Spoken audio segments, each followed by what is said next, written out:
Should I here and press it? Oh, here we go. No, it went live. Like it was going live. I don't know what my end is. Oh, like so today. you have kind of like a delay on your end? Yeah, it's fucked up.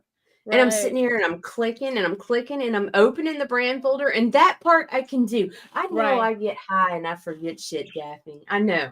Right. Okay. But That's like forgetting how to put my right foot in front of my left when I'm standing up, dude, to right. walk. Like I'm like, I'm not Right. I'm not That's that out important of it, shit. bro. Yeah. I'd be like, That's the Malta doing that. yeah, I'm like, there ain't no fucking way. And I'm Right. clicking and I'm clicking, and the folders it's opening in the folders, Right. but it's all like black on my end. But Right. the Oh, that's screen weird. changed when I opened Randy's folder. So I'm like, I know I'm in the right spot. Right. Oh, that's yeah. Something must be glitching out on your end. Yeah, well, it's there Yeah. now. It's Right. there now. Okay. So That's good. That's I got StreamYard got its shit together for me. yeah. There you go. Oh shit. Uh. So. Oh. So it's Friday, right? It's Friday. Yeah. Yeah, okay. Good morning, losers. It's Friday, May 2nd, 2025, and this is the Raging to the Vlogs. Oh my goodness. You got your coffee? I do have my coffee, and it's too fucking hot to drink, and I'm too fucking Oh tired no. to doing this. And watch. And then it's like you're gonna forget it, and then you're gonna say, oh no, it's too cold to drink. I'll drink it cold. Me, I don't care. Yeah. I'm used to it. I'm Ew. a mom. I have 4 fucking kids. I am so used to cold coffee, cold tea, and cold food. It's not even I funny. cannot handle cold tea. I don't know. I can drink hot tea, no problem. But the second it turns cold, I cannot stand it. It makes me nauseous. I don't know what is it with cold tea. I think it's the whole raised on iced tea thing. That's all we could afford was iced tea and Kool-Aid at the reservation. So that's Well, what I we mean, fucking like I'm familiar with the whole Kool-Aid. Although I was the weird kid that liked to eat the powder. Oh, you were a weirdo. I knew I Yeah, loved you. I like to eat the powder of Kool-Aid. I don't know. It was kind of like, but then again, Pixie Sticks was like my thing too. Yeah, but Kool-Aid doesn't have. Or wait, you're talking about the sugar added one, right? Because Oh, I there's don't no know. way that I was fucking eating it for Kool-Aid the straight tart. chowder's so bad. No, you see, There's no because I have a sugar. thing for tart. I mean, it's like, yeah, that was the high I was chasing. Oh, I Was got the something tart. tart, Daphne. But the tartness. But I can't drink tea, cold tea. Oh my goodness. We just gross everybody out. No. The more stories I hear, the more you're my people. Oh no. Well, oh yes. You... Oh no. Oh no. You're ready to start this shit. Absolutely not. But hit it.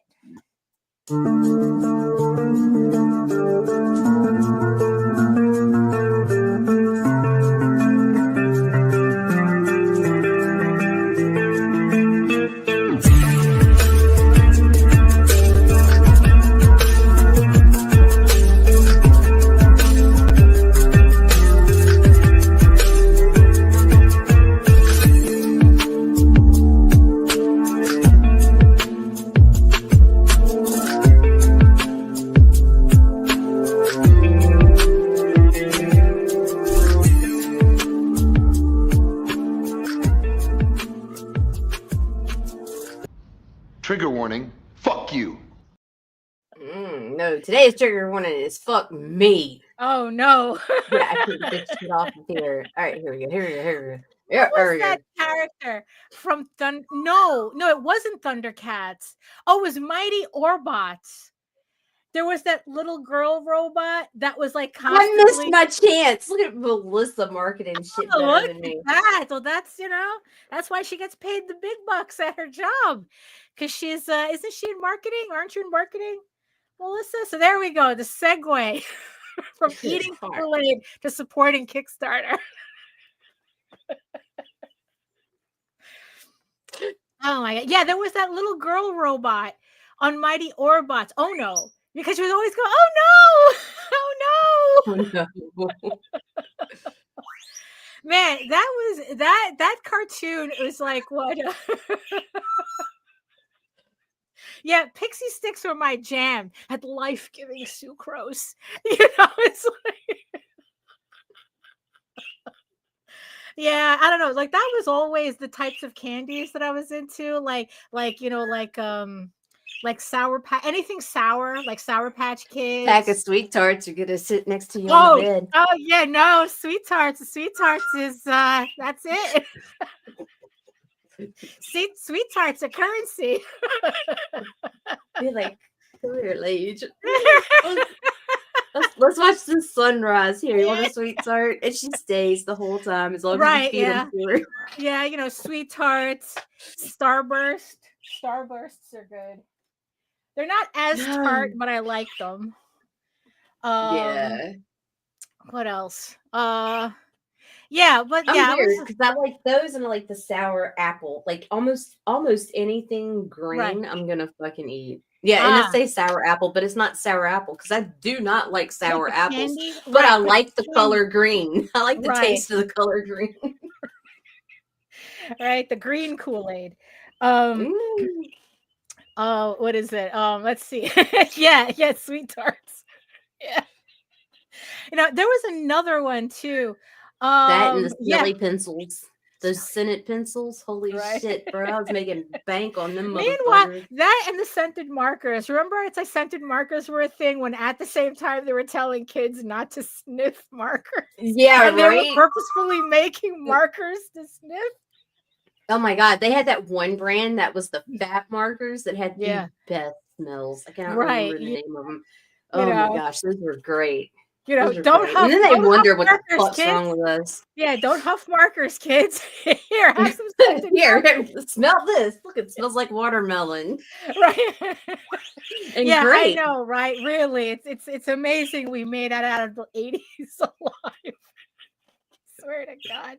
With that and steel what is it? The steel playground sets. It was really Oh amazing. my We got out good alive. God, dude. I had such a bad burn on my thigh one time. Oh, and candy cigarettes and lipstick. Oh, Oh my right. God. I Yeah. was showing my kids the fucking lipstick.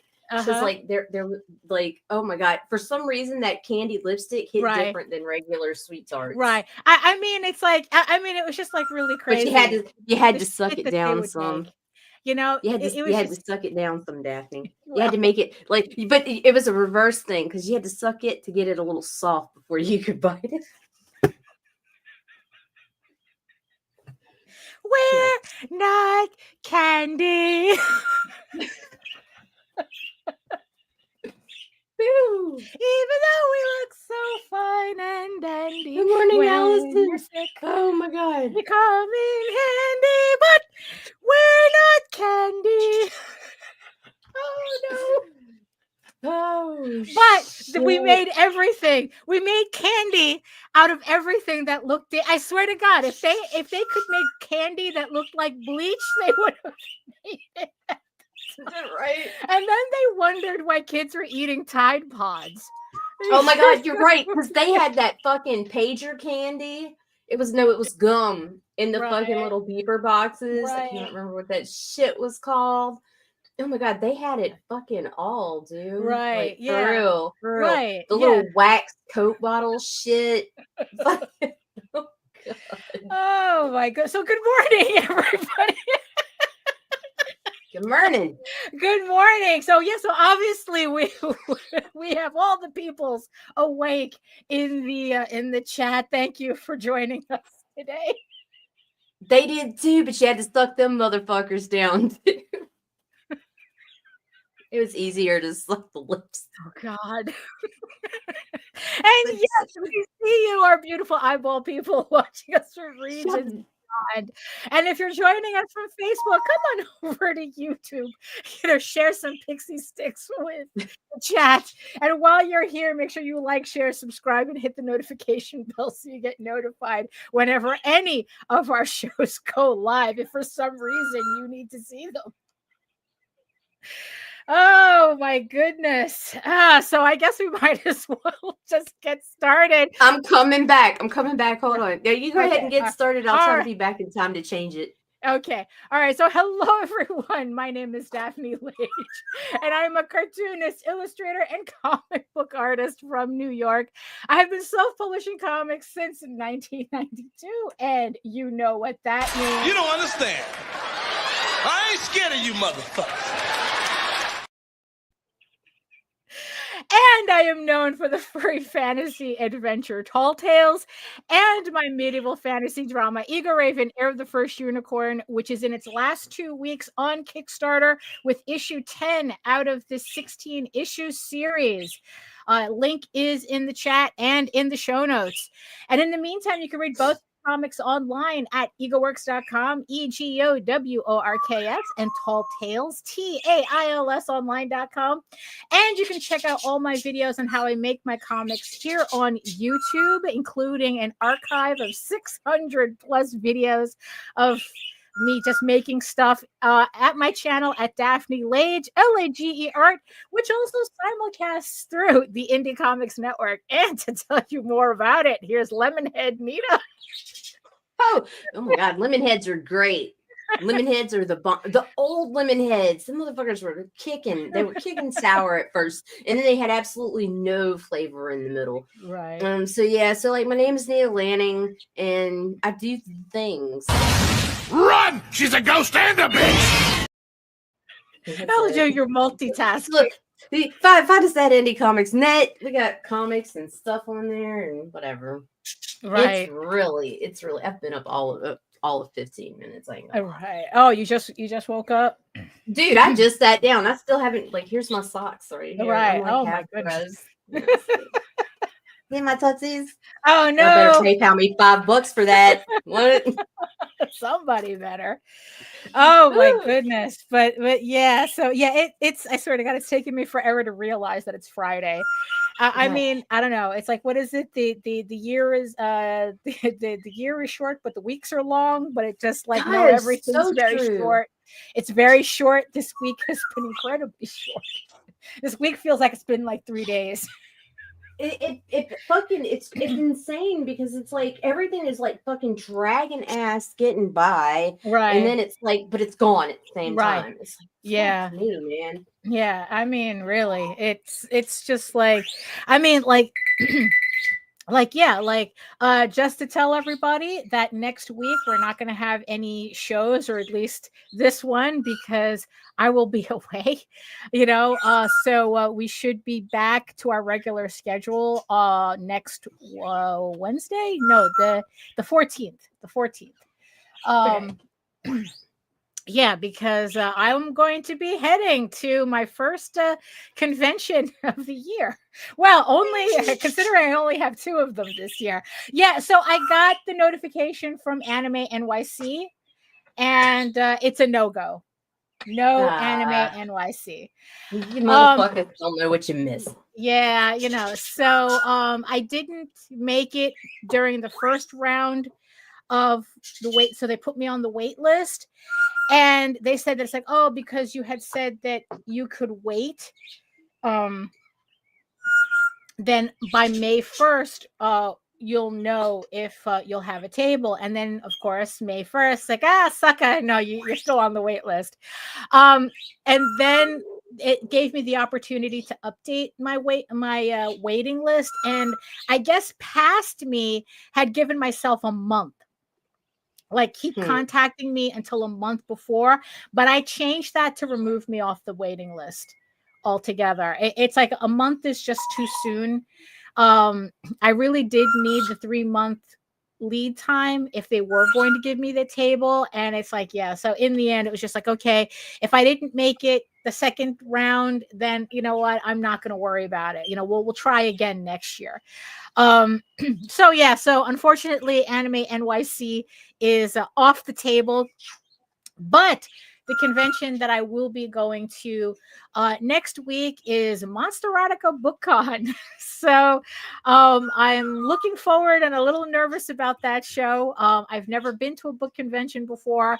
And if for some reason anybody listening to this is going to be at Monsterotica, if you find me at the show, I'll have some freebies for you. So I have my little box of freebies that I'm taking with me to give away and to trade and stuff. And um so yeah, so just trying to have a little fun there. I will be there as an attendee.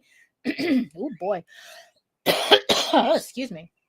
I will be there as an attendee, not as a vendor. Although I am going as an attendee to scope out the show. But at the same time, it's like, I'm kind of like wondering, it's like if I really should like think about vending at that show, or whether I should just keep Monsterotic or stuff like that as just like conventions to enjoy and network at, as opposed to like actually working the show. So I don't know. I haven't decided. I guess I just have to suss out the vibe for it to see whether these types of book conventions, these fantasy conventions, are because in the end, that's what it is. It's something viable for me. So yeah, so I will. Yeah, so we will be back with the shows again on schedule back on the 14th.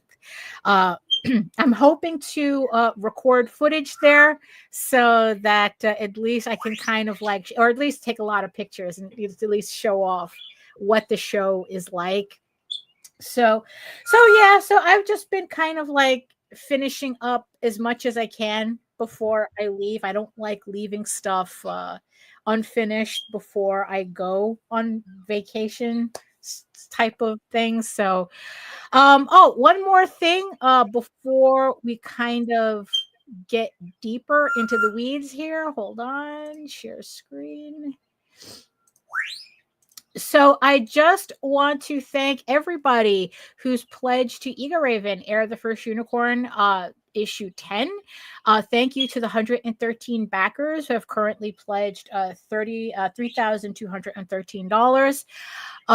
We are a little under $300 to unlock the first stretch goal. Where's my picture here? Yes, to unlock the Chapel Roan cosplay print featuring Ego Raven at the Pink Unicorn Club.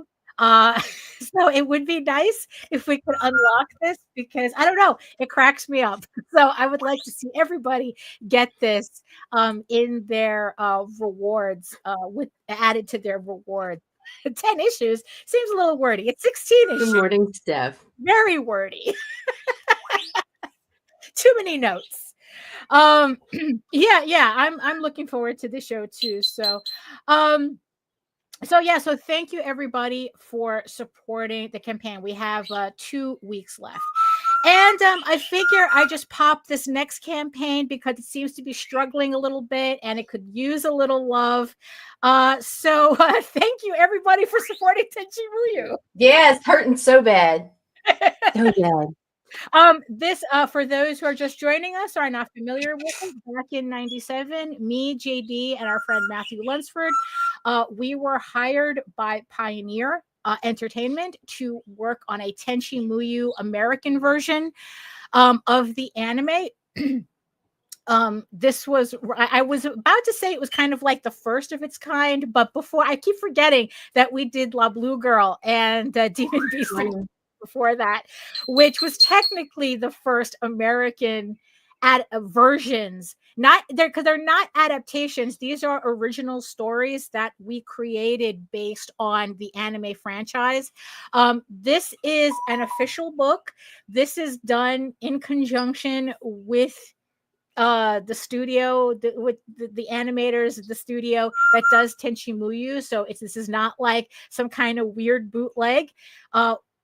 This is an official book. So yeah, so we are currently sitting at 942 backers. Thank you thank you very much, everybody who's pledging to this campaign. This collects the entire 6-issue series in one trade paperback. At the time, Pioneer didn't do a trade paperback because that wasn't a thing at the time. If you can even kind of think about that. But trade paperbacks wasn't a thing. So we never saw this collected. So Armature Entertainment got the rights to the American Continuity version. That's what I guess that's kind of like the official title of what we did. And they're putting together in both a trade paperback and a hardcover version. So that's on the campaign, and we reached goal, and we are now beyond goal. So thank you everybody for helping us raise $93,683. I never thought that I would hear anything near those numbers come out of my mouth concerning a campaign that we are involved with. I did the lettering on the book. If anyone's asking, if anyone's wondering, JD also, he did the writing. Matthew Lunsford did the artwork. So thank you so much, everybody who's pledged to the campaign. So we have 17 days to go. I mean, this is, so it's just crazy to see, we're just really wondering, how far this campaign will go. Because everybody is watching this campaign associated with Tenchi Muyo, because depending on how the campaign ends, we may have the opportunity to continue the series. So so please pledge to our poor struggling campaign. Oh my goodness. So the links are in the chat for both my campaign and show notes. So yes, so that so I just figure that I bring those up. But yeah, it is kind of weird. It is kind of weird. Jose was just checking over the numbers of the Tenchi campaign, and it's just really interesting. Like I said, it's I'm kind of getting over the mindfuck of being associated with this campaign and having Ego Raven running at the same time, and seeing the two completely different results. Obviously, Steph is bored and can't find any stupid ass memes to share this right morning. Yeah, exactly. It's 16, Steph. It's even worse. It's 16. Go find 16 issues. Go find some weak memes and bring them to the table. Oh my gosh, he's just it's I mean, he's a pest. All right, I love him. But so I'm kind of getting over it. The more it's just I get over it. Right. That's just, in the end, that's just what I needed to do, was just to get over it.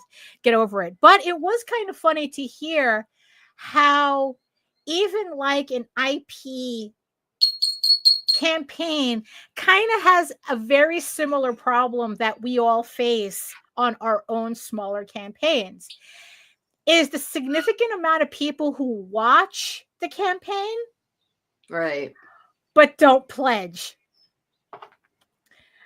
So it's kind of no, not at all. And there's a novelization that adds even more words.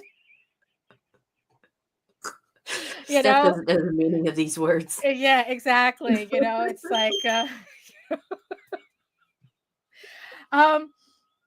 so Jose was just checking on because he has access to the stats on the Tenchi Muyo campaign because he's a collaborator. Right. And there's almost 1,500 people watching the campaign, just watching. That's what we do.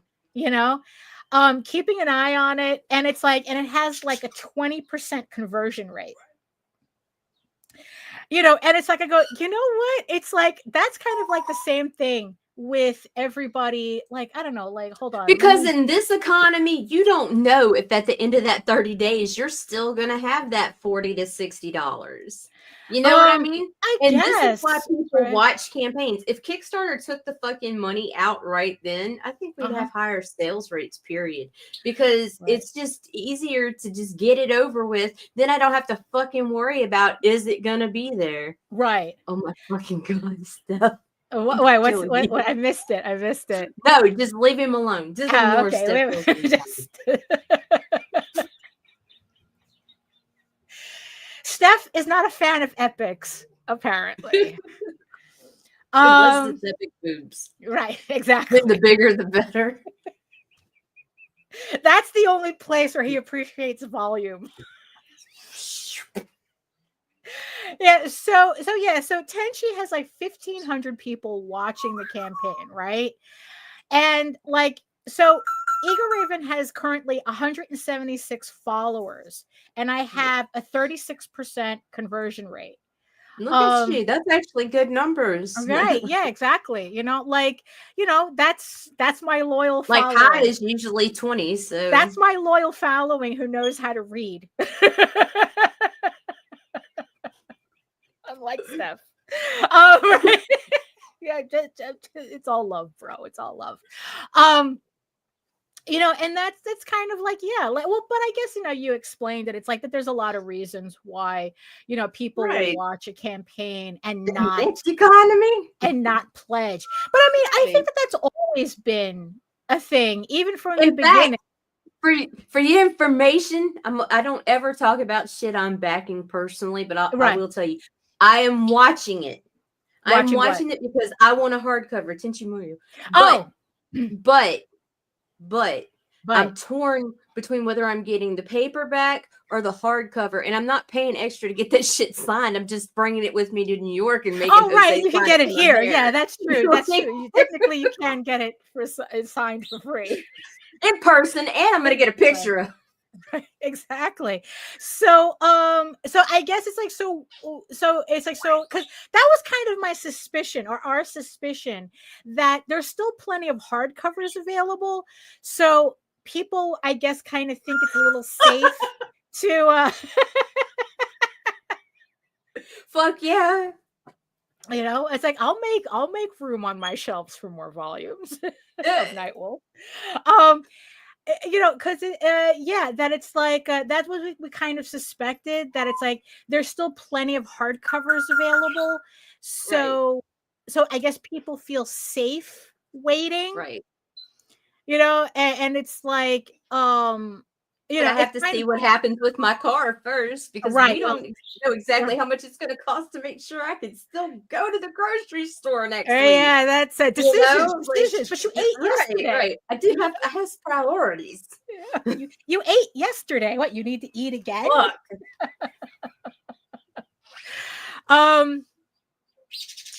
So that's kind of like what we're thinking. Remember, like the Tim Vigil campaign for Faust, where it's like the one you surprised me with, right? It's like, actually that was Jose. That was more Jose. He was the one fucking loved him for that. He goes, make sure you buy a second one for Nita. Because he had limited his campaign for that book to like 707 copies, and that shit sold out in like the first 24 hours. 777. Right, and he ran the campaign for 45 days. That fucker, he just kept going. The bitch ended within an hour, 2 hours. Yeah, because it's like that's all he had available was 777 copies, and he literally said that he didn't expect it to sell out. Gone. Yeah, like actually, I think it took about 2 days. Yeah, because it was like, it did, because by the end of because I was like, oh, I'll get it, right? Yeah. And by the end of the first day, it was like, I'm never gonna be able to get that book. And then when I got to New York, there it was. Right. So so it's like, I guess it's like, so that's the thing, right? That it's like people had that FOMO. Oh my God, it's like, and it's not gonna be gone. Right. So it's like, so that's kind of like the thing that we're seeing, that if the hardbacks finally sell out, will that kind of like convince people, it's like, oh shit, I got to get on top of this. or the closer they get to selling out, that people are going to, make that conversion from I left my watching. gummies where my cat can get them. I'll be back. Oh, no, don't let the cat eat the gummies. That's no. It's bad enough we see how Nita gets on the gummies. We don't need the cat on the gummies. So it's like, so that's kind of like, oh, it's kind of interesting to see that even like a big campaign like that would have a similar problem like smaller campaigns do. Although honestly, I have no theory as to why I have a lot, like I have as many followers as I do, but they're not converting over. Like that's always been kind of like the one thing that I've been trying to figure out, which is kind of like why I'm a little frustrated that Kickstarter doesn't allow us to email them directly. BackerKit does. I think what it is that, well, the only reason I stopped using the BackerKit landing page, because people who do follow you do collect those emails, was that Facebook was cock blocking those pages. I don't know off the top of my head. Unfortunately, 60 is the price for the hardcover in, I can't remember the issues. That's like the regular sign, but the signed are, I think, yeah. The link's in the show notes, Trevor. Yeah. It collects all 6 issues of Tenchi, of the Tenchi series, so that we did. So it's a complete story. So Facebook was blocking my BackerKit links to the landing page, so that's why I had to go back to using the Kickstarter landing page, even though it doesn't give us access to the followers. So there's always something, right? But I don't know. Like, I guess in the end, it's like we just have to be happy with the people who do finally convert over, and just leave it at that. Just kind of like, okay, it just is what it is. So Nita, remember that episode that we did when there was this kind of like this study done about the writing style of erotic books and the word usage in erotic books and the most popular. Yeah. So I just had to, so I was just like, like I said, it's like, I'm going to Monsterotica, and I was like, kind of like looking over all the people, all the vendors, and all the authors that are going to be there. And I ended up coming across something that I didn't know had been done.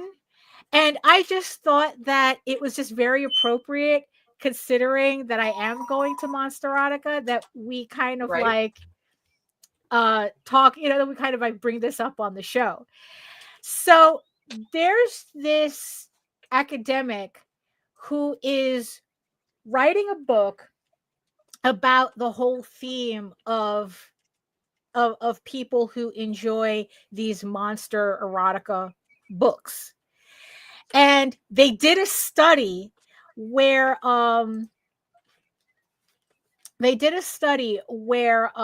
so it's a voluntary survey taken by 2,202 respondents from various backgrounds and identities. The study's purpose was to analyze the survey responses to observe the interpretations, assumptions, and desires of people who have ever found themselves either passively or actively attracted to monsters in media and pop culture. Oh boy, they're gonna get into the psychologies of this. Yeah, so she's writing a book about this. So this is the preliminary data that she's working from. I guess. Right. Yeah. This is the preliminary data that she has on this website. So the name of the website is Monstrous Desire. Right. So she says that the research is still ongoing. And this, like I said, this is just the initial the initial data that she's collecting. So this is the initial demographics. These are the initial demographics. Okay, so the Monstrous Desire study, anonymous survey that was taken by 2,200 respondents of various backgrounds back in the fall of 2022. And the respondents' demographics. So age, race, sexuality, gender, nationality, and relationship status. So this is the data coming up now.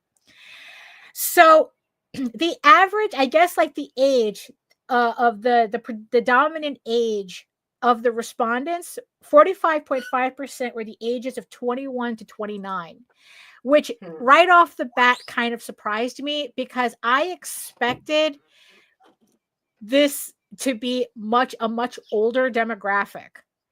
But then again, it's like I'm kind of like thinking about Fujoshis, which is kind of like an offshoot of yoi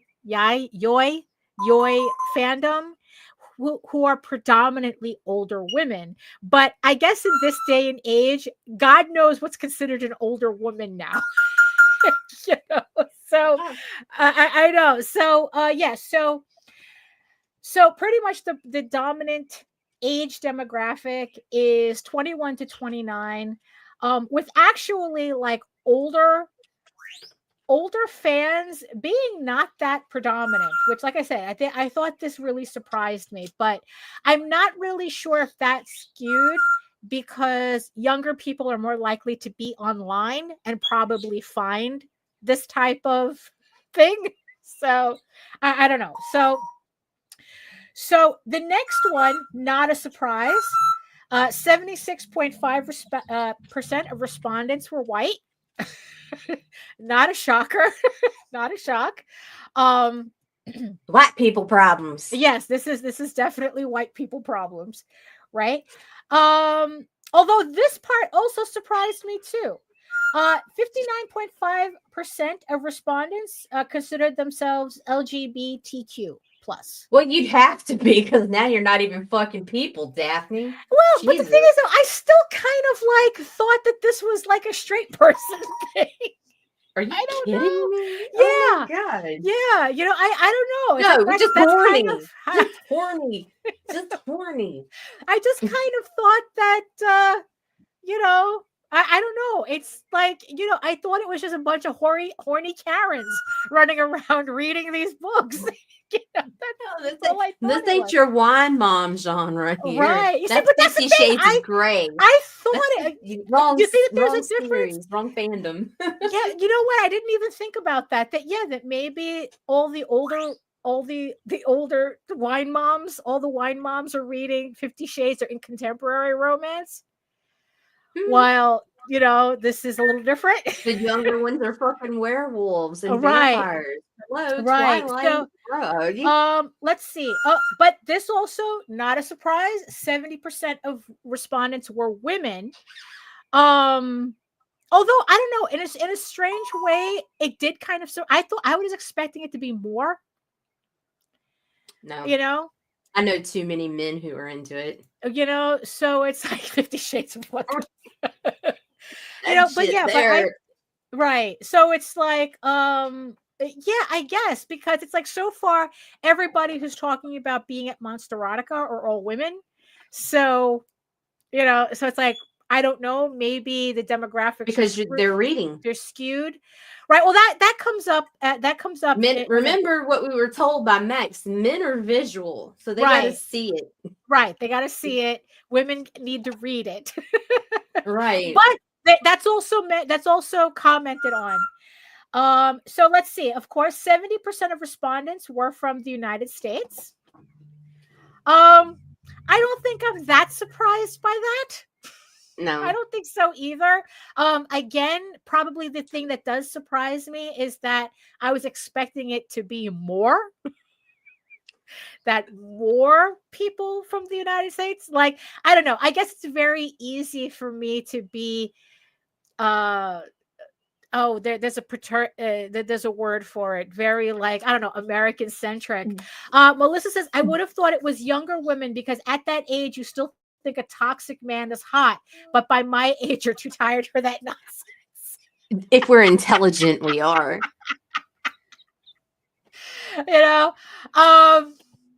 I mean, maybe that could, that probably could be a part of it too. I mean,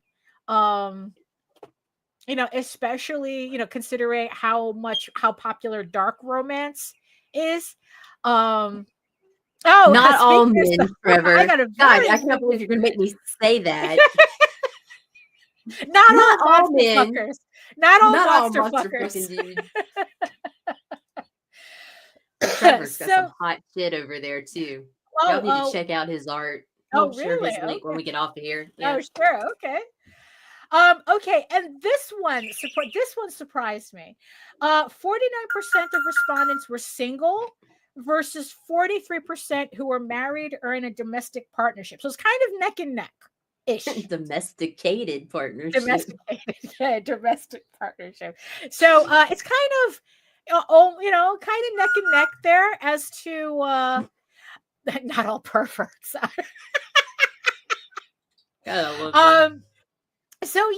that was kind of like, it's at this point the older crowd are asking for something they haven't seen before. So this one, I kind of expected this to be a wine mom genre, and I guess it's not. Oh, we get friend zoned in our teens, 20s, unless we find a crazy bee. Oh my god.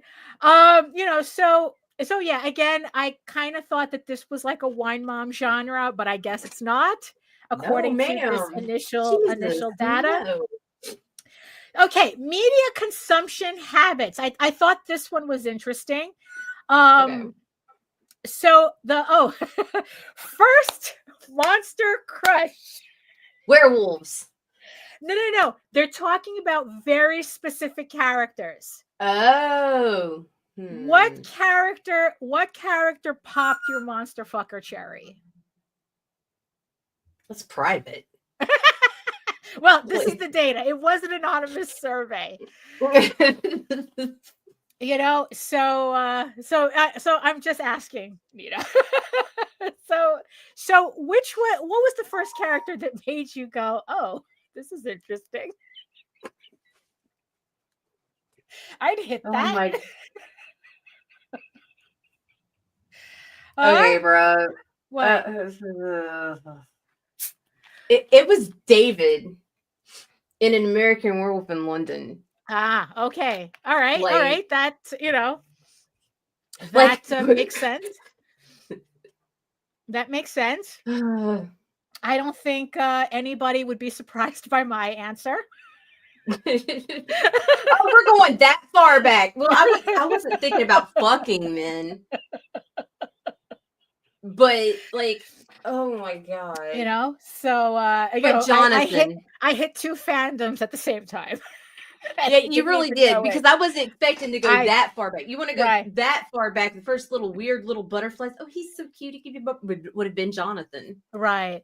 But I think that would have just been. That's when you had your furry awakening. Yeah, that's furry. He's not right. Yeah.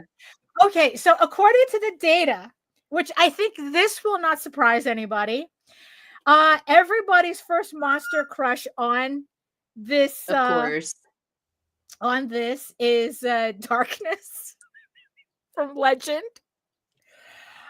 Beauty and the Beast. Well, Beast from Beauty and the Beast. And the reason why there's an asterisk there, because she's counting all variations of Beauty and the Beast. So she's counting the 92 animated, the new one, the television series, she's counting all of them. Beast. That's pretty much it. If you saw Beast, that was it, right? Right. Then you had the Twilight characters, right? So here's the rest of the thing. Okay, who are the weirdos who squirmed for all the wrong reasons during Alien? Who are you? That one wasn't me. Xenomorph, Alien, 1979. Oh, that's true. Yes, we agree on that. Definitely. Let's see. Hellboy. Okay, I can understand. Okay, and if you wanted to know why Gargoyles made so much money on Kickstarter. Gargoyle, Demona. That's it right there. That's it. And Lorraine with the Inuyasha characters. Lorraine, I think, would have something to say about this. Inuyasha characters. I see Predator. Really? Yeah, it's like them and the Xenomorph people need to hook up. Let's see. So Buffy, I guess, was a huge one. This was a weird one. Hexus from Fern Gully. Remember the first. That is not the first time I have seen. I have never seen Fern Gully, so I have no reference. God, so slow. The Vampire Diaries. And it's like, but it's like, are they talking about? But the thing is, hold on. There's the Vampire Diary. That's the Anne Rice one, right? No, Interview is Anne Rice. Right. Or Vampire Diaries might be too. Fuck, I don't even know. Right. Let's see. I know that Interview is hers. Right. The Anne Rice stuff falls under Dracula. Does it? No, where's the... Oh, here it is. Interview with a Vampire. So yeah, that one I think it's two fandoms. Yoi and this. Right? Buffy, Dracula, Van Helsing, 2004. I think that's the Hugh Jackman Van Helsing. Right? But but the thing is, are we really surprised by this list? I don't think so. No, because there's so many fuckable faces compiled in there. Right. Yeah. So I don't think that this is a surprise to anybody. And here are I thought this was funny. The two people responsible for most of this list. Tim Curry and Ron Perlman. Oh my God. These are the two actors that showed up the most in the results, in the characters that they played. So yeah, it's their fault, I guess. Although none of these characters have anything to do with me. And a little tidbit, Lorraine took care of Ron Perlman's dogs at one point. Interesting. Yeah. Nice. She says that he was a nice guy.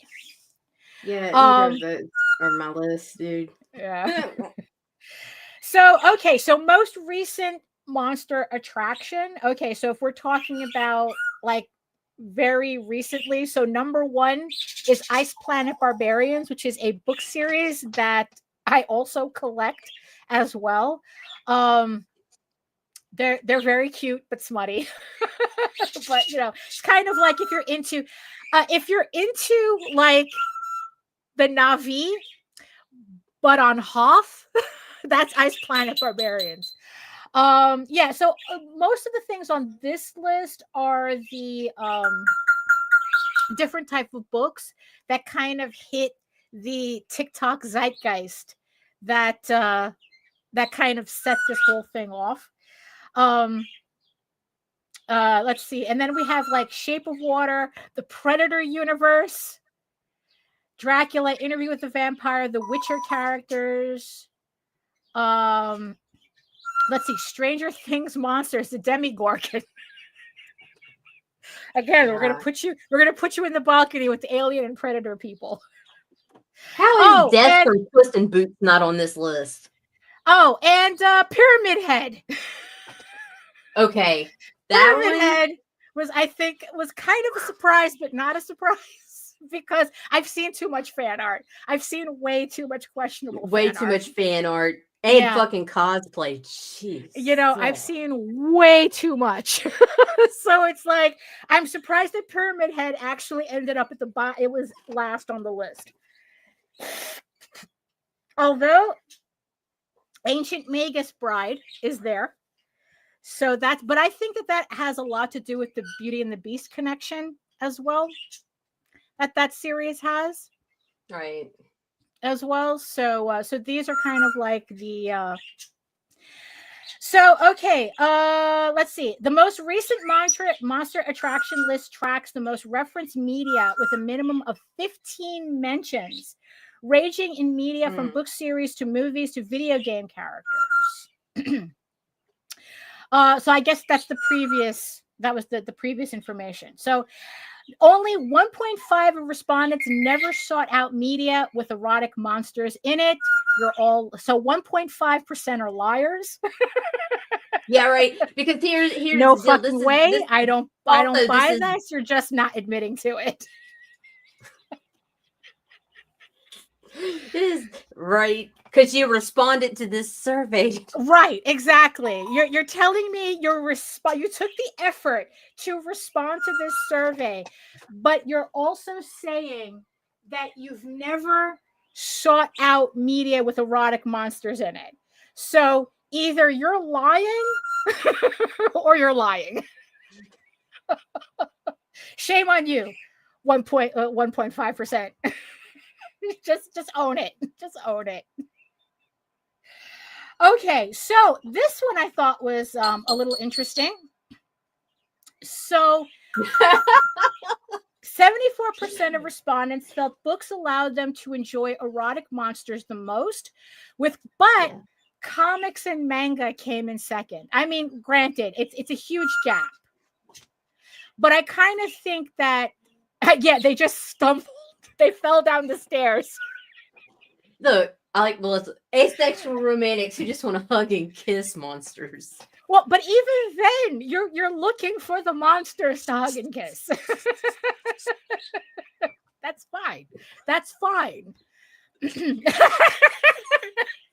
So I think that books. So 74% of people get their fix in books, which honestly, currently, that tracks, because all the stuff that I'm interested in reading now are all in books, because on the bottom shelf. Right, yeah. It's like, although I think it's a lot easier to find manga that caters to this than American comic books.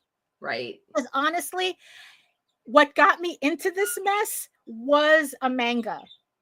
Was an Omegaverse manga. And honestly, that I stumbled across. I didn't know what it was. I just thought it was like a furry book. And then it was just like, oh, it's an Omegaverse thing. What the fuck is Omegaverse? And I read the series and it's like, okay, where do I find more of this? But the thing is, though, is I prefer the furry Omegaverse as opposed to the human Omegaverse, where they kind of go with that whole wolf or cat girls monster. I think so. No. And let me tell you why. Because cat girls are the monster equivalent of the little hoes on Halloween that put on lingerie and rabbit ears. Oh, you need a little. Well, you know what? We'll see. We'll see how that. Because I think they mentioned. Let's fight. Yeah. Let's see where else the data goes. But my point is that like this I kind of found, one, explains a lot, right? And two, gives me hope that I'm looking in the right direction in terms of finding a new fandom to entrench myself in. Because if the next thing they're reading is comics and manga, if they can't find books, they'll look for manga. It's like, okay, then we're talking about people who know what that is already. Right. And honestly, on author threads, I also came across a huge argument over authors who use manga inspired covers. And they were like going, of course we're going to use manga inspired covers because we're fans of manga, and they enjoy the style. And so that's why also a lot of, you'd be surprised at how many of these authors are just straight up weebs. Okay, that's pretty much what it is. So I'm figuring that my concern about whether people who read novels will convert over to to reading comics might not be as big of a gap as I think it is. Right. But we'll find out the more I dig into this. So, and then of course the rest is TV and film, video games, all of the above, and then I would have other. flipped video games and TV and film though. I think I don't know. I You just would see have more of thought, an right? interest But then in again, video it's like, games. but when you look at what, I mean, I designed my every- Skyrim character to be the fuckable monster I want. right? But then you think it's all Tim Just Curry and Ron Perlman's fault, right? All the people who commented on Tim Curry and Ron Perlman. Right, right. I think it tracks. Okay. All right, fine, Lou. Cat girls are monsters. I Just think because that of you don't this. have to look like a monster to get hot monster status. Just look at the serial killer obsession. True, that's dark romance. That's a huge thing in dark romance. Right. So 48 of respondents openly talk about attractions to monsters with friends only. Good thing we're surrounded only by friends right now. It would be the exception. You know? Yeah, so pretty much most people kind of keep this shit to themselves. I wonder why. You know? And well, it's kind of like how, it's like how, it's like we knew that we were in a very comfortable situation when I asked you. It's like, hey, I got some erotic stories. You want to read them? Can I show you my porn? Right. So I guess you would have to have that The kind best of friendships, the real right. porn. Yeah, you have to have that friendship to really appreciate, I guess, this type of, We'll allow it. Yeah, we'll allow it. We'll allow it. Cat girls are usually for Lou. They're usually the attractive, mostly anime cat female girls. body with maybe like the cat mitts on her hands, with Yeah. the anime ears and whatnot. Yeah. Let's see. So the next one is okay. So this is okay. So Jesus Christ. Cat girl would be my profile picture on Facebook. 30. Okay. So this is chapter 31. Monstrous attraction. So okay, here we go. Speaking of cat girls, and also the scene from Dracula. Jesus Christ. God, that was so great. Francis Ford. How many times did you pause that shit? Francis knew what he was doing. The top 5 attributes people found attractive in monsters were monstrous physical features, wings, horns, fangs, and claws. They were powerful, exaggerated physical features, which could be, but not exclusive to, genitalia, height, size difference, and supernatural powers and domineering. I am so big into size difference, though. Height wise, though. Height, I don't know. There's just something about drawing a tall guy with a short woman. There's just something. I like the domineering aspect, and that's the crazy part, because it's the exact opposite of real life. That makes it the fantasy, right? Right. Well, but that's kind of what it is, right? It's like, would you really date a serial killer? No. Not knowing, like shit that we enjoy in these books, we would never tolerate in real life. I could change him,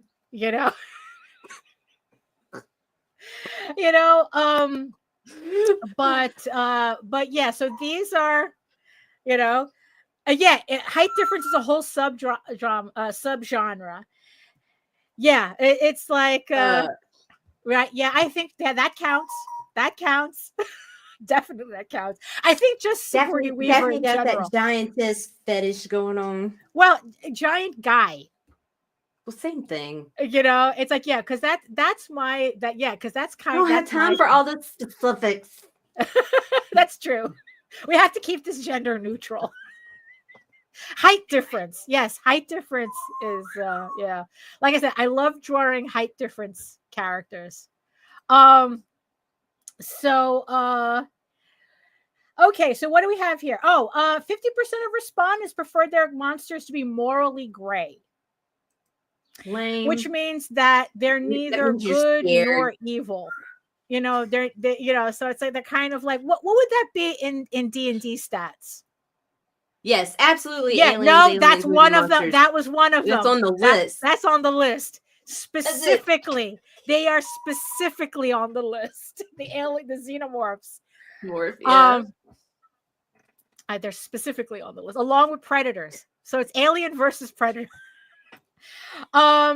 So yeah, so it's like they neither want them like really, really good or really, really bad. So yeah, so what would be like the D&D version of this for morally gray?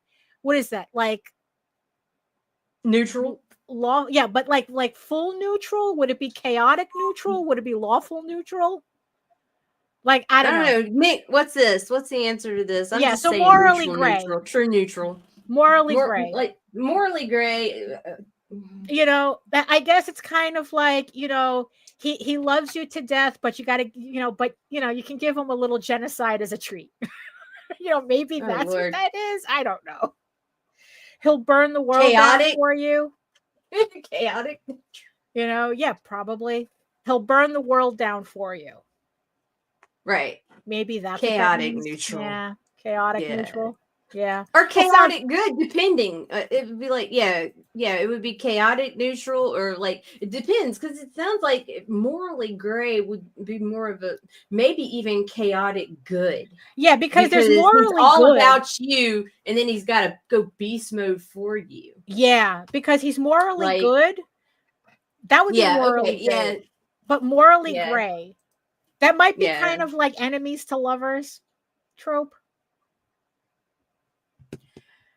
You know, where it's like he got his own shit going on, but he loves you anyway.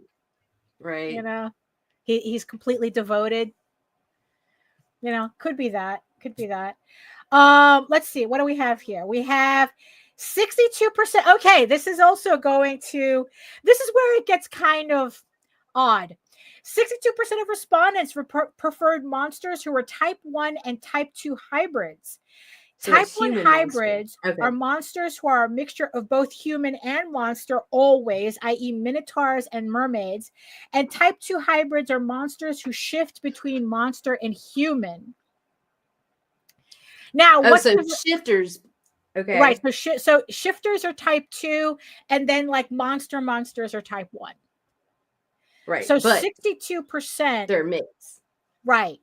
Prefer that as opposed to something that's humanoid or something that I guess is like looking like a feral animal, I guess. Right. Humanoid would be your cat girl. Yeah, humanoid would be your cat girls. Okay. Yeah. Unless you're into harpies, sphinxes. If you're into sphinxes, like that type of cat girl would fall into type 1. Okay. But if you're into just cat girls, that would be humanoid. Because it's like, yeah, I would think humanoid would have like the ears and the tail, but still. Nicholas says they think it is true neutral, but really they want chaotic neutral, but often they want lawful evil. Exactly. Like honorable to one they love, but will straight cut a bitch. Folks really want to be the exception. Yeah, that's a huge trope.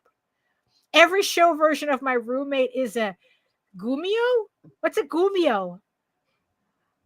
Oh, I was looking at Legolas, not Gimli. Oh, God. I was talking about the height. Yeah, okay, right, gotcha. Yeah.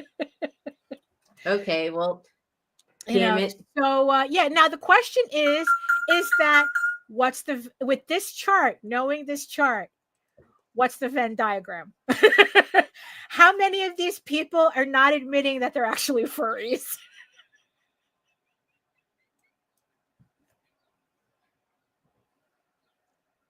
What does the data say? Furry. What's the crossover? You know, furry. Because I really do get that whole I'm not a furry, but a Gumio, 9-tailed fox. I think that's Korean, right? I think that's the Korean version. But yeah, I think that there's a lot of that. There's like, I'm not a furry, but type 1 hybrids. Okay. How likely are you to be attracted to a monster with tentacles, gills, and scales? So, fur, wings, non-human facial features like a minotaur or a mothman, non-traditional amount of features, eyes and arms, and fangs. Right, so this is how. All right, so here we go. Definitely furry, because look at this ratio. Fangs is largest, okay, but that's easy because that's fucking vampires, which like really are just fucking people with fucking teeth, like sharp canines. But you go up and it's fucking. You see, yeah, so here we go. Attraction varied from physical trait to physical trait. However, there was over a combined 50% consensus rate from respondents who were very likely to be attracted to monsters with tentacles, gills, scales, fur, wings, and fangs. You guys are furries. Furries. You guys are furries.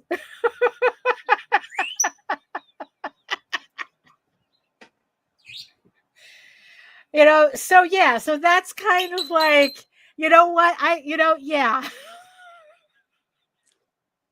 Especially when you consider the amount of furry artists that a lot of these authors employ to do book covers for. Right.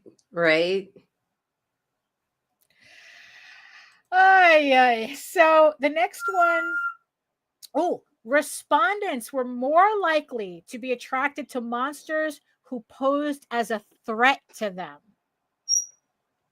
78% to 72%. 78% scared. 78% chose the bear.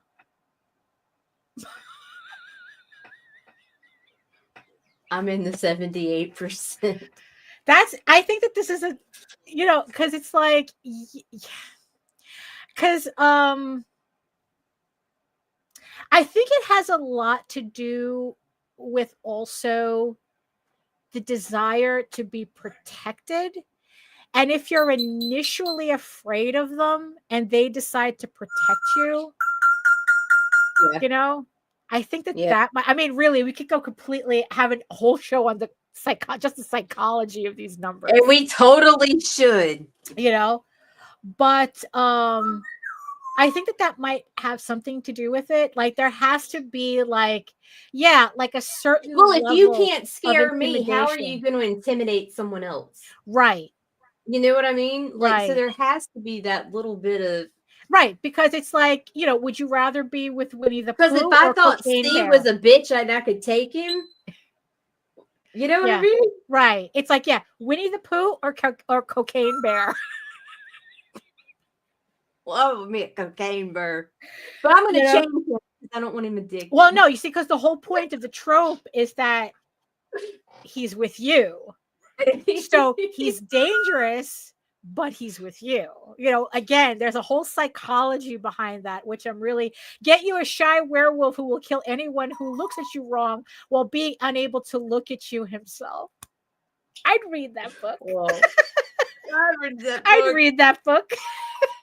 That's the trope. About you. I touch myself. Yes, a monster is scary, but if they're your monster, it's dead sexy. I think that's what it is. Right. I think that's, you know,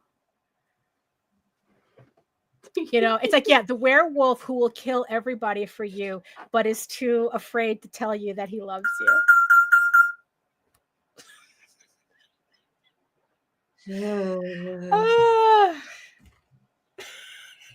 Let me dry my feet. I'd read that. I'd write that.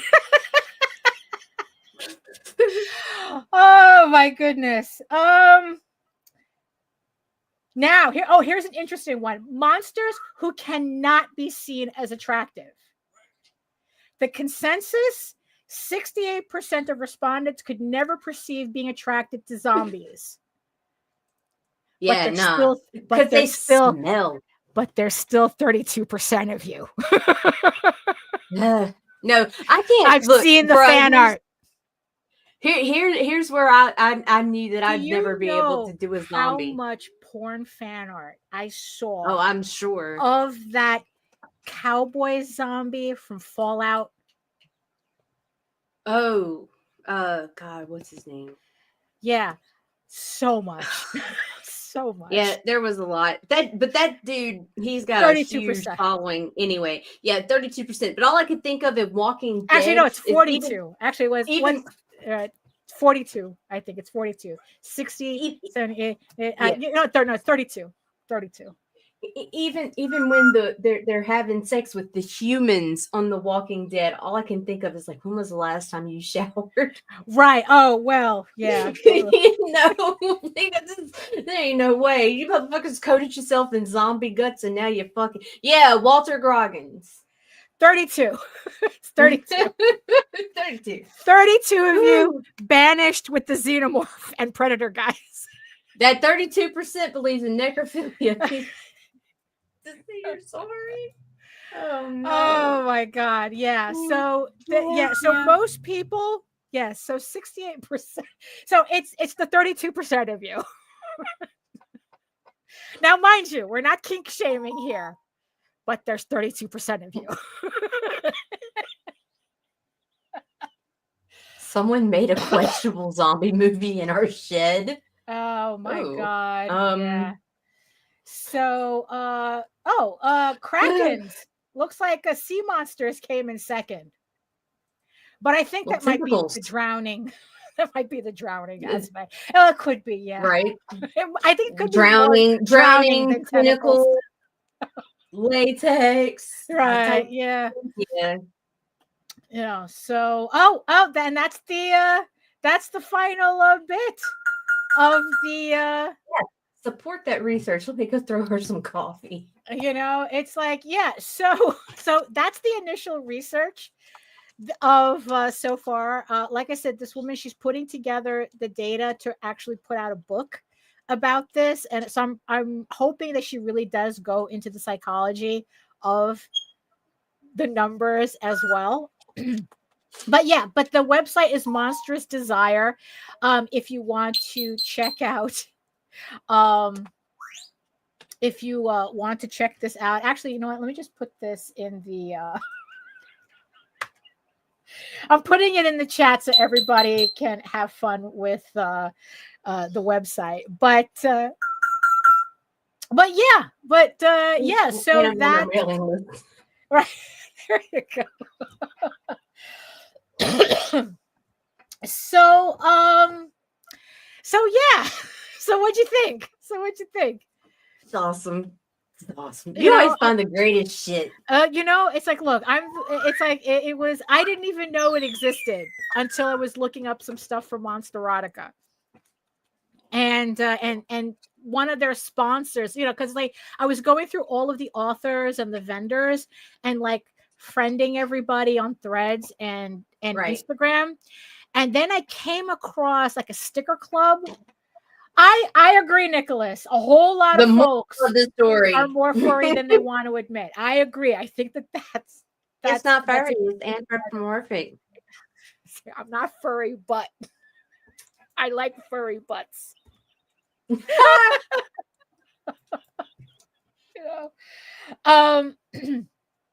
it was just like, it was like a sticker club that I guess like they sponsored some of the research, this initial research, and then that's how I found it. And it was just like really, it was just really funny. And like I said, also it's like I think that in terms of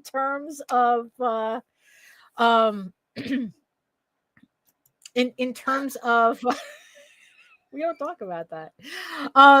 In terms of what was I about to say? Oh, looking for a new like audience, that it's like, oh, maybe I won't have so much resistance as I think I might.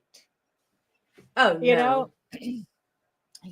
I don't think so, especially not after reading these initial numbers. You're good. I think so.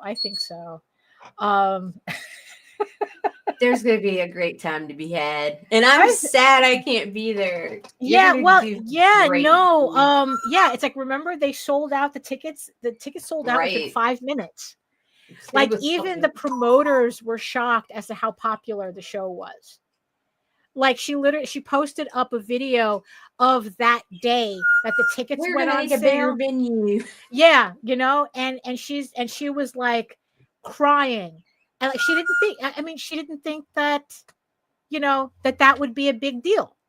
You know, that's Right. like, you know, probably we'll get some people. It's like, no, you sold out in 5 minutes, and then she was an avalanche of emails. Are you going to put more tickets up? You're going to put more. Look, she has Right. people already contacting her for About 2026. next year. Right. And she's like going, yo, let's get this one. Let's get this one done first. Oh. You see, And Daphne does thing. like the smell of sandalwood. I know this for a fact. You know, I mean, really though. I mean, a lot of if you look at my characters, just doing my duty. I mean, really, you can see those tropes in there. All those tropes are in my characters. But like I said, the height difference one is the one that I had to laugh. I never realized I had it until, like, especially height differences in threes. For some reason, I do height differences in threes. You have the regular person, then I have a really tall companion, and then a really short companion. And oh my God, you sure the fuck do. I have several sets of those of that character dynamic in Ego Raven. There's throughout. There's the really tall. There's the like the regular, really tall, and really short. You know, and it's not you know, and it's not like gender exclusive either. No. You know, so no, because Morgan's your shrimp. Right. Morgan's a shrimp, right? You have Daniel, and then you have Johar. I had a fan who did an unboxing and pronounced Johar, and I'm like going, holy shit, that's probably the correct way that I should be saying that name, but I've never said the name correctly. So it's either or. Either one is correct. And yeah, and it's like, and you know, and it's like the dynamic between Loki and Ego Raven. Again, it's like, you know, right. Tall, short, you know, and it's like, you know, and there was just, you know, and also there was a short story that I did where Ego Raven goes to the doctor, and even the doctor that's based on Lorraine, you know, there's her assistant, and then there's her other assistant. It's like this dynamic. I don't know what is it. It always comes in threes. It's like a reverse Sith. They always come in threes, and watch out for the really tall one. You know. Although the short one will kick you in the knees. Oh my goodness. So yeah, so I just, you know, so when I saw that, I go, holy shit, I gotta save this. Oh, that was great. You know, I had to share this on the show because it's like, oh my God, the photo that broke the internet at the time, it was a photo, I guess it was some kind of like after party. And it was a photo of Gwendolyn Christie, right? And she's at a party. I think they're both drunk out of their minds. And she has Oscar Vega in a chokehold. Like she's holding him like this. Gosh, right? So fucking hot. And yeah, that photo like blew up the internet that it's like there's just like and he's just like and he's just like really like leaning into it, and it's just like, now that is an erotic photo. That's hot. It's like she's was like, she's towering. Like I said, they're both drunk out of their minds. Is it Oscar Vega? I think that's his name. Right. Yeah. Yeah. But the photo. You can look up the photo. I have the photo somewhere. Oh no, Oscar Isaac. Is it? Yeah. Oscar Isaac. Who the fuck is Oscar Vega? I don't know. I made up the name. I don't know. It's like Oscar Isaac. All the time. Yeah. And it's like, yeah, and it's just like is that picture. I know I have it. Yeah, it's yeah. Oh, here it is. Yeah, just look it up on the end. Oh, you found it? Yeah, I have it, but I don't know if I can get the file to load. Okay. No, that's fine. But it's like, just look it up. But yeah, it was just hot. Yeah, that's so it's like, yeah, that. So the photo is that. Whatever that photo is. Oh, I found it in the right format. Oh, there we go. Yeah. That is fucking hot. That's the trope. That's the trope. That's it. That's all the books.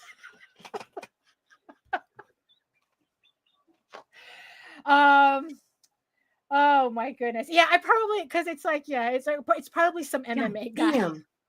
Oscar Vega's probably some MMA guy, but this is Oscar Isaac. Oh my God. Oh, she just did HR. She just did. Put it up one more time for the peoples. The peoples are clamoring. Look at that fucking calf, dude. This. And those arms. God.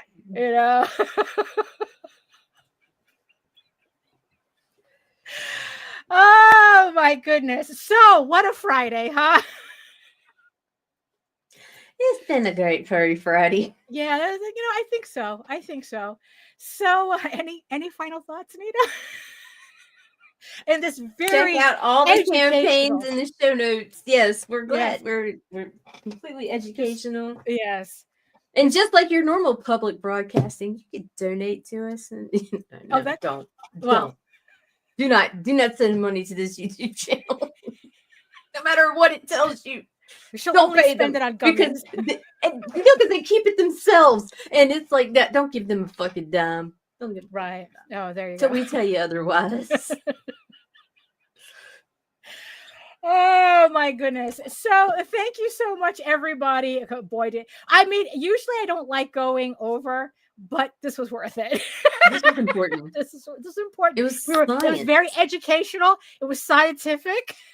Yeah. This is what it's about. Yeah. So thank you so much, everybody in the chat, for joining us. For joining us. Thank you so much. All the beautiful eyeball people watching us from regions beyond.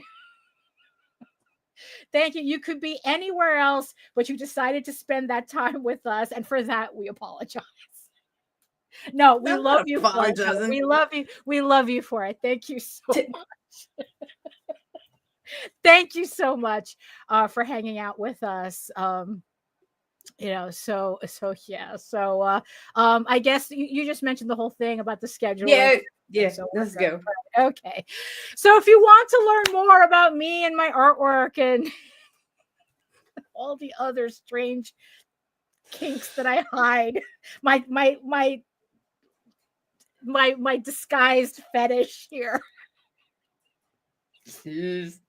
You can head on over to my main portfolio site at egoworks.com, EGOWORKS, where you can find links to all of my galleries and social media sites, but I mostly post to Facebook if you are interested in seeing sketches and current work in progress updates. And remember that you can also catch me here on YouTube at my own channel at Daphne Lage, Lage Art, where you can watch an archive of 600 plus videos on how I make my artwork. And also you can join me for my semi-weekly art live streams Wednesdays at 4 p.m. Eastern, where it's 2 hours of me just working and hanging out with the chat and just having whatever conversations everybody wants to talk about. It's kind of like being at a convention, but you don't have to worry about blocking my table. Like I said, I will be at Monsterotica next week, so there's not going to be any shows or vlogs from us. There will be other shows on the network, but me and Nita will have an impromptu vacation next week. We will be back on the 14th, where I will run my art live stream to catch up with everything. So, because there's no rest for the wicked. And also, you can read Eagle Raven, Heir of the First Unicorn, for free, uploading every day, Monday through Friday. But if you prefer your fantasy to be more of a furry Lord of the Rings adventure, you can follow the link over to Tall Tales. That's TAILSonline.com. And not only can you read the first 20 issues of Tall Tales for free, but you can catch up on the latest story arc, Tears in the Mother, which is also currently uploading Monday through Friday. And if you want an easier way to read Eagle Raven and Tall Tales, you can head on over to Webtoons, where they're both being updated there as well. Eagle Raven updates every Tuesday. Tall Tales updates every Thursday. I think Eagle Raven is on issue 5 and Tall Tales is on issue 6 right now. So that way you can catch up on, especially on Eagle Raven, before you head on over to the campaign to pledge to issue 10. Remember that Eagle Raven issue 10 is on Kickstarter. She is on Kickstarter right now, and it has 2 more weeks. Link is in the chat and the show notes.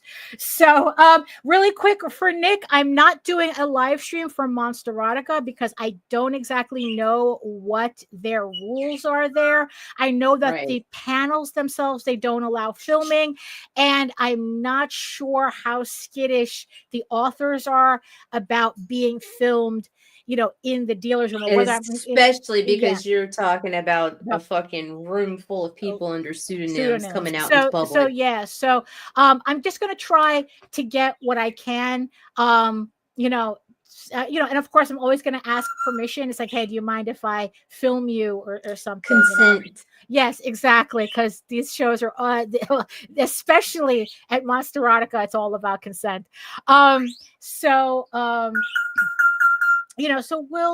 I'll see. Like I said, I'm going to suss out the vibe and see what I can get from Monsterotica. So so that's it for me. That's it for Nita. Thank you so much for joining us today. And in the words of the ancients, eat your food, moisturize, mind your business, and do the work. Because when you actually do the work, you never have to admit that you're a furry. No, always admit that you're a furry. Jesus Christ. Because it's like, you can't read books like that and then tell me you're not a furry. Stop it. And you never have to fake any of your accomplishments. Thank you so much again, and we'll see you next time. Toodaloo. Fuck you, fuck you, fuck you. You're cool. And fuck you, I'm out.